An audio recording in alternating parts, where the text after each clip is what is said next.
Hello everyone. Work energy and power का एक और वीडियो लेके आ गए हैं। पहले क्या पढ़ा है भाई? वर्क एनर्जी, जिसमें काइनेटिक और potential and work energy theorem. और इसमें क्या करने वाले हैं? इसमें हम पढ़ेंगे law of conservation of mechanical energy या law of conservation of energy. चलिए, क्या पता होना चाहिए? वर्क क्या होता है? ठीक है, वर्क का formula W is equal to F dot S, potential energy V is equal to M G H, kinetic energy K equal to half mv square, work energy theorem which says work done is equal to change in kinetic energy. चलिए, law of conservation of energy. Energy can neither be created nor be destroyed, it can be change from one form to another. तो हमने एक body ली जिसका मास m है, जो एक height h पे है ग्राउंड से, पॉइंट A माना हुआ है और वो इनिशियली रेस्ट पे है। ठीक है, पॉइंट A पे काइनेटिक एनर्जी जीरो होगी क्योंकि वेलोसिटी जीरो है। पोटेंशियल एनर्जी mgh के बराबर होगी। अब यहाँ कंफ्यूज मत होना, पोटेंशियल एनर्जी के लिए हमने P सिंबल इसलिए लिया है क्योंकि यहाँ वेलोसिटीज यूज होंगी और वेलोसिटी यूज होगी तो हम सिंबल V यूज करते हैं। सो कंफ्यूज ना हो, यहाँ पे इस केस में ही हमने पोटेंशियल एनर्जी को P लिया हुआ है, अदरवाइज हम कैपिटल V से रिप्रेजेंट करते हैं। चलिए, टोटल एनर्जी होती है काइनेटिक प्लस पोटेंशियल, कितना आया? mgh। ठीक है जी। अब ये कहाँ आ गई बॉल? ये आ गई B पोजीशन पे, इसने डिस्टेंस ट्रेवल किया x, यानी कि ग्राउंड से ये h माइनस एक्स की हाइट पे है। तो पॉइंट B पे इसकी वेलोसिटी हो गई v। चलिए, थर्ड इक्वेशन लगाई, v square minus u square is equal to 2as। u zero था, a की जगह g आ गया और डिस्टेंस की जगह x आ गया। तो यहाँ मुझे मिला v square is equal to 2gx। Kinetic energy निकाली तो वो हाफ एम वी स्क्वायर को सॉल्व किया तो एम जी एक्स निकला। Potential energy M G H minus X, दोनों को ऐड किया तो एम जी एच निकला। आगे चलते हैं, इसी को कंटिन्यू करते हैं। अब ये आ गई सी पोजीशन पे, यानी कि ग्राउंड पे। तो सी पोजीशन पे आया तो लेट अस सपोज इसकी वेलोसिटी हो गई कैपिटल वी। अब हम अगर ए से ध्यान दें तो इसने हाइट, जो हाइट या डिस्टेंस ट्रेवल किया वो हो गया h, इनिशियल वेलोसिटी जीरो थी, फाइनल हो गई कैपिटल V। फिर थर्ड इक्वेशन लगाई, v square minus u square is equal to 2as। u की जगह जीरो, s की जगह पे हमने लगाया h। ठीक है, तो ये आया v square is equal to 2gh। Kinetic energy half M V square यानी कि एम जी एच आया। पोटेंशियल एनर्जी जीरो आएगी क्योंकि कोई हाइट ही नहीं है, तो टोटल एनर्जी फिर एम जी एच आ गई। अब ग्राफ बना के देखते हैं। ये ग्राफ है एनर्जी और हाइट का। तो पोटेंशियल एनर्जी, जैसे जैसे हाइट बढ़ेगी वैसे वैसे पोटेंशियल एनर्जी बढ़ेगी और काइनेटिक एनर्जी कम होती जाएगी, लेकिन टोटल एनर्जी हमेशा जो है वो सेम रहती, यानी कि कांस्टेंट रहती। चलिए एग्जाम्पल करते हैं। पहला, the potential energy function for a particle executing linear SHM यानी कि simple harmonic motion is given by the equation where k is the force constant of the oscillator. For k equal to 0.5 Newton per meter, the graph of Vx versus x is shown. Show that the particle of the total energy 1 joule moving under this potential must turn back when it reaches x equal to plus minus of 2 meters. ठीक है भाई, तो energy है 1 joule, v equal to half के x square दिया हुआ। Turn back पे velocity zero हो जाएगी तो काइनेटिक एनर्जी जीरो हो जाएगी। ठीक है, अच्छा, total energy is kinetic plus potential. Energy is 1, kinetic is 0, v is half के x square, half is half, k की जगह 0.5 इंटू एक्स स्क्वायर, तो x कितना निकला? Plus minus of 2। ठीक है, यही करना था हमें प्रूव। चलिए, second one, the bob of a pendulum is released from a horizontal position.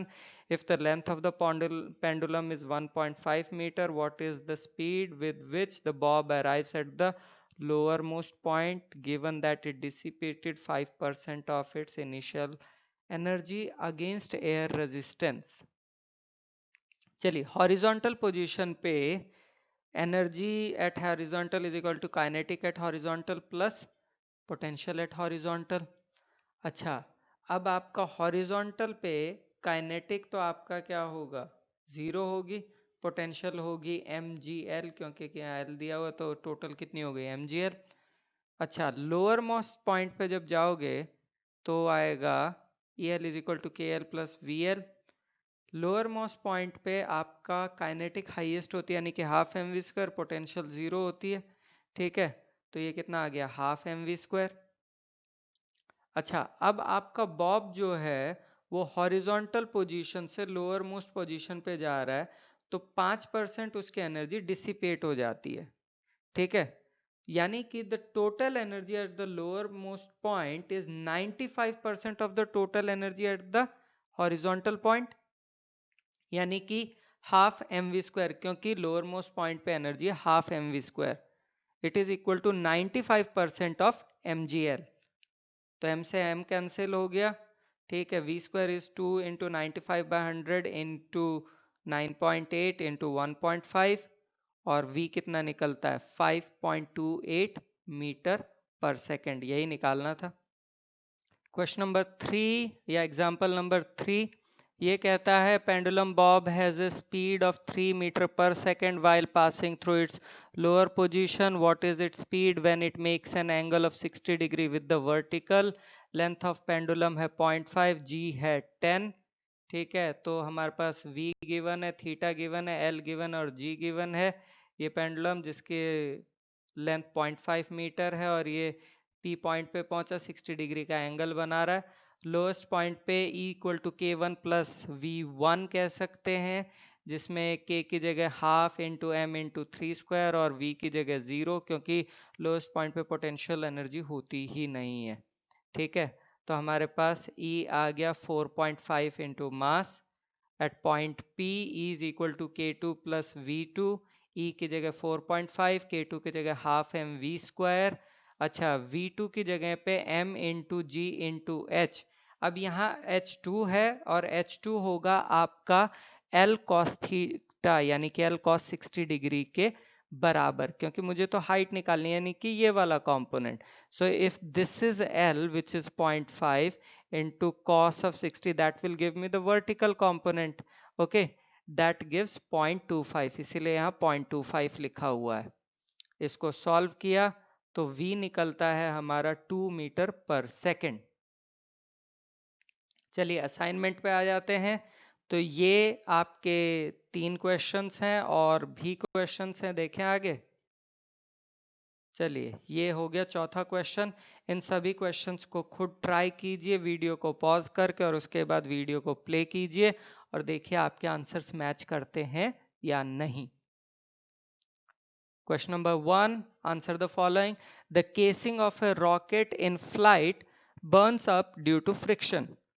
At whose expense is the heat energy required for burning obtained?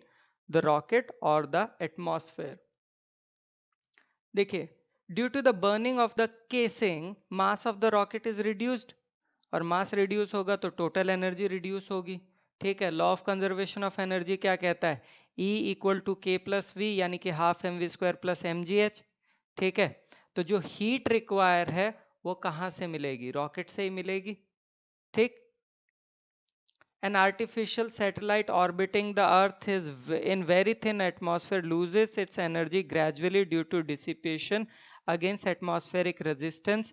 Why then does its speed increases progressively as it comes closer and closer to the earth? ठीक है, जब एक artificial satellite जो अर्थ के बहुत closely orbit कर रहा है, ठीक है, तो उसकी पोटेंशियल एनर्जी क्या करेगी, डिक्रीज करेगी, क्योंकि हाइट कम हो रही है. ठीक, इससे क्या हो, काइनेटिक एनर्जी इंक्रीज करेगी और वेलोसिटी इंक्रीज कर जाएगी.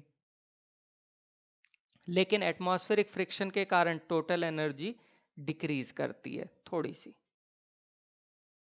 Question number 2, a raindrop of radius 2 mm falls from a height of 500 meter above the ground. It falls with decreasing acceleration due to the viscous resistance of the air until at half its original height it attains its maximum terminal speed and moves with a uniform speed thereafter. what is the work done by the gravitational force on the drop in the first and second half of its journey, what is the work done by the resistive force in the entire journey if its speed on reaching the ground is 10 metre पर second. चलिए क्या given है, are given है हमें MM में, उसे metre में convert किया।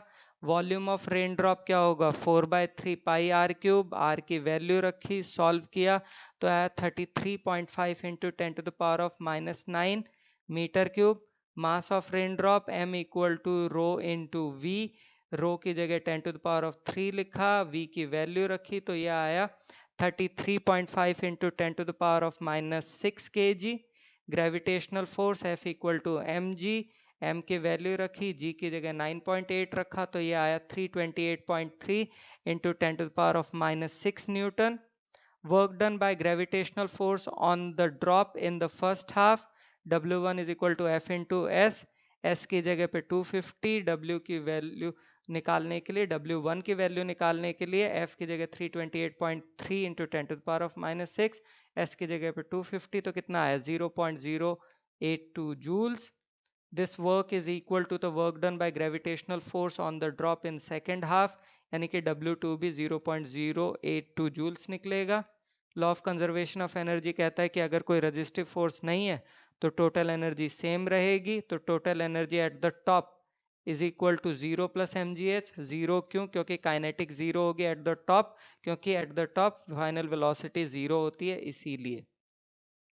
तो वैल्यूज रखी, कितना आया, E is equal to 0.164 joules. By the way अगर W1 और W2 को ऐड करोगे तो भी यही आता है। खत्म नहीं हुआ है क्वेश्चन, अभी बाकी है कंप्लीट सॉल्व होना। चलिए क्वेश्चन नंबर 2 को ही कंटिन्यू करते हैं।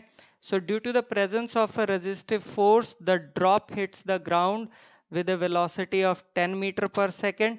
सो total energy at the ground कितनी होगी, Eg is equals to half mv² plus 0। 0 क्यों, क्योंकि भाई पोटेंशियल 0 होगी, क्योंकि हाइट ही नहीं है कोई। यहाँ पे हमने हाफ की जगह हाफ रखा, m की जगह 33.5 इंटू 10⁻⁻6 और v की जगह 10 रखा तो हमारे पास एनर्जी निकलती है 0.001675 joules. now work done by resistive force is equal to energy at ground minus energy at top, and that gives answer as minus of 0.162 joules. चलिए third question, two inclined frictionless tracks, one gradual and the other steep, meet at A from where two stones are allowed to slide down from rest, one on each track. Figure दिया ही हुआ है, will the stones reach the bottom at the same time, will they reach there at the same speed। Explain करना है। θ1 है आपका 30, θ2 है 60, h है 10, what are the speeds and time taken by the two stones। काफी कुछ पूछा है, ठीक है। चलिए ये आपका हाइट का हो गया, m1g वेट यानी कि नीचे की तरफ, m1g cos 30 क्योंकि ये एंगल ऑफ रिपोज से 30 डिग्री निकलेगा ये वाला एंगल, ठीक है, इस एंगल की बात कर रहे हैं। तो ये हो गया m1g sin 30, ये हो गया रिएक्शन R1 दूसरे स्टोन के लिए m2g cos 60 क्योंकि θ2 60 है, m2g sin 60 और ये हो गया R2, ठीक है। अच्छा, both the stones are at the same height, ठीक, ये आपको यहाँ लग नहीं रहा होगा but according to the question they are at the same height, ठीक है। तो पोटेंशियल एनर्जी सेम है और जब ये स्लाइड करेंगे तो कन्वर्ट होगी काइनेटिक में, वो भी सेम ही निकलेगी। चलिए पहला स्टोन इन ए बी, उसके लिए V1 is equal to K1, ठीक है, वैल्यूज रखी, आपका M1 तो कैंसिल हो जाएगा, ठीक। अच्छा G की जगह 10 रखा, H1 भी 10 है, 0.5 कर दिया 1/2 को, V1 स्क्वायर निकाल तो V1 आया 10√2 मीटर पर सेकेंड, ठीक है। अब दूसरा स्टोन जो कि AC में है उसके लिए V2 is equal to K2, यहाँ भी वैल्यूज रखी, सॉल्व किया तो V2 भी सेम ही निकला। तो भाई दोनों के दोनों स्टोन जो है उनकी फाइनल स्पीड सेम होगी, यानी कि वो मास और इंक्लिनेशन दोनों के इंडिपेंडेंट है। अगेन ये खत्म नहीं हुआ है, कंटिन्यू करते हैं नेक्स्ट स्लाइड में। चलिए कंटिन्यू करते हैं। फॉर फर्स्ट स्टोन यानी कि स्टोन इन ए बी में हम लिख सकते हैं m1a1 is equals to m1g sin 30, ठीक है। ये इसलिए लिख सकते हैं क्योंकि इक्विलिब्रियम सिचुएशन है, ठीक है। तो यहाँ से a1 निकलता है 5 मीटर पर सेकेंड स्क्वायर, ठीक।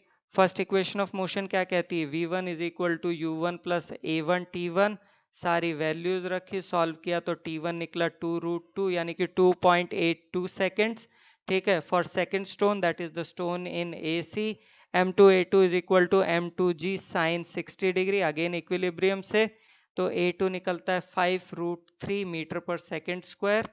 फिर हमने फर्स्ट इक्वेशन ली, v2 is equal to u2 plus a2 t2, सारी वैल्यूज रखी तो T2 निकलता है 1.63 सेकेंड्स, ठीक है। अब T1 जो है T2 से ज्यादा है, तो पहला स्टोन जो है वो ज्यादा टाइम लेगा as compare to the second stone. Question number 4, given are the examples of some potential energy functions in one-dimensional motion. The total energy of the particle is indicated by a cross on the ordinate axis. In each case, specify the reasons, if any, in which the particle cannot be found for the given energy. Also indicate the minimum total energy the particle must have in each case. चलिए हम जानते हैं E equal to K plus V, kinetic energy negative हो नहीं सकती, तो अगर particle वहां एग्जिस्ट ही नहीं करेगा जहां काइनेटिक एनर्जी नेगेटिव हो जाएगी। तो पहला डायग्राम देखो, अब पहले डायग्राम में आपका कौन से रीजन से जहां पॉसिबल नहीं, x is greater then A, यानी कि ये वाला पार्ट, ठीक है, ये आ गया रेड वाला। क्यों भाई, जब x आपका a से ज्यादा हो रहा है तो पोटेंशियल एनर्जी टोटल एनर्जी से ज्यादा, जो हो ही नहीं सकती, ठीक है, तो पार्टिकल एग्जिस्ट ही नहीं करेगा यहाँ पे, मिनिमम टोटल एनर्जी 0 होगी। सेकंड वाला केस देखो, इसमें तो आप देखो हर जगह ही ये आपकी जो है पोटेंशियल एनर्जी टोटल से ज्यादा है, तो इसमें तो किसी भी रीजन में पॉसिबल होगा ही नहीं, क्योंकि पोटेंशियल टोटल से ज्यादा हो रही है, तो पार्टिकल एग्जिस्ट ही नहीं कर सकता। मिनिमम एनर्जी v1 के बराबर होगी। चलिए सी पार्ट देखते हैं। यहां भी अगर आप ध्यान से देखें तो टोटल एनर्जी ये आपका v0 से कम है, कब, जबकि आपका x is less than A यानी कि ये वाला, और या फिर x is greater than B यानी कि ये वाला, तो ये तो पॉसिबल ही नहीं है। और बाकी बचे जोन्स में आपकी क्या है, minimum potential energy minus of v1 के बराबर होगी। ये वाला केस देखते हैं, तो इसमें अगर आपका x minus B by two minus माइनस ए बाई टू यानी कि ये रेड वाली लाइन, या फिर आपका ये रेड वाली यानी कि a बाई टू से b बाई टू के बीच में लाई कर रहा है, तो इनमें भी क्या हो रहा है, v0 is greater then e, ठीक है, नॉट पॉसिबल है। बाकी बचे जो रीजंस हैं वहां मिनिमम कितनी होगी, माइनस ऑफ v1 के बराबर होगी, ये वाली।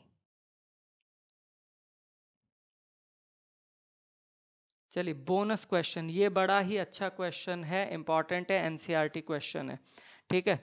तो a bob of mass m is suspended by a light string of length l. It is imparted a horizontal velocity v naught at the lowest point a, such that it completes a semicircular trajectory in the vertical plane, with the string becoming slack only on reaching the topmost point c. This is shown in the figure. Obtain an expression for v naught, the speed at point B and C, the ratio of the kinetic energy at B and C. Comment on the nature of the trajectory of the bob after it reaches point C. ठीक है जी, तो पहला part करते हैं eight lowest point, ये आ गया lowest point. इस लोएस्ट पॉइंट पे आपका पोटेंशियल एनर्जी 0 होगी, kinetic energy half M V not square, total energy भी कितना होगा, half M V not square.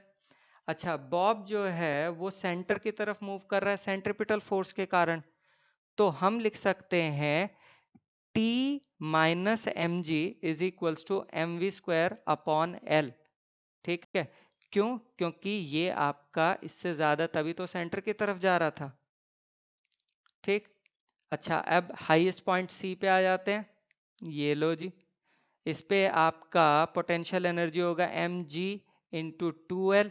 To L क्यों, क्योंकि ये यहाँ से अगर यहाँ पहुँचेगा तो ये L plus L two L हो जाएगा, ठीक है। So V is equal to 2 mgl, kinetic energy is half M V C square, ठीक है। टोटल एनर्जी होगा 2 mgl plus half M V C square. Highest point पे आपका टेंशन जीरो हो जाती है, क्योंकि आपका स्ट्रिंग स्लैकन कर जाती है। स्लैकन करेगी तो उसमें टेंशन कहाँ से मिलेगी? तो हम लिख सकते हैं mg is equals to M C square upon L. इसे हमने इक्वेशन नंबर 3 नाम दिया, ठीक है। कंटिन्यू करते हैं आगे। तो E equal to half M V not square 1, E equal to 2 mgl plus half M V C square 2 and mg is equal to M V C square upon L 3। 1 and 2 से solve करें तो हमारे पास हमने क्या किया, half M V not square equal 2 mgl plus this, ठीक है। अच्छा, एम वी स्क्वायर की जगह mgl लिख दिया, तो ये हमारे पास आया V not square upon 2 is equal to 5/2 GL, एम से हम कैंसिल कर दिया। So V not is equal to under root of 5 GL, पहला पार्ट हो गया। दूसरा part, at lowest point total energy is equal to mgl plus half M V B square, ठीक है। टोटल एनर्जी तो हमने कितना कहा, half M V not square mgl और half M V B square, okay. हमने यहाँ वी नॉट की वैल्यू रखी, तो हमारे पास कितना निकलता है, V B is equals to under root of 3GL। C part करते हैं, के बी बाई के सी वैल्यू रखी तो V B square upon V C square, V B square के 3GL, we C square GL के बराबर, तो 3:1 आ गया रेशो, ठीक है। पॉइंट सी पे क्या हुआ, स्ट्रिंग आपकी स्लैकन कर जाती है, तो velocity of the Bob horizontal होगी और लेफ्ट की तरफ होगी। अगर स्ट्रिंग को आपने कट कर दिया तो बॉब क्या है, आपका प्रोजेक्टाइल मोशन करेगा विद हॉरिजॉन्टल प्रोजेक्शन, एल्स वो सर्कुलर पाथ में मूव करेगा। चलिए, acknowledgement, thank you so much Google, Bing, NCERT, जहां से जो इमेजेस मिली। नेक्स्ट वीडियो जरूर देखिए पावर के ऊपर। Thank you so much.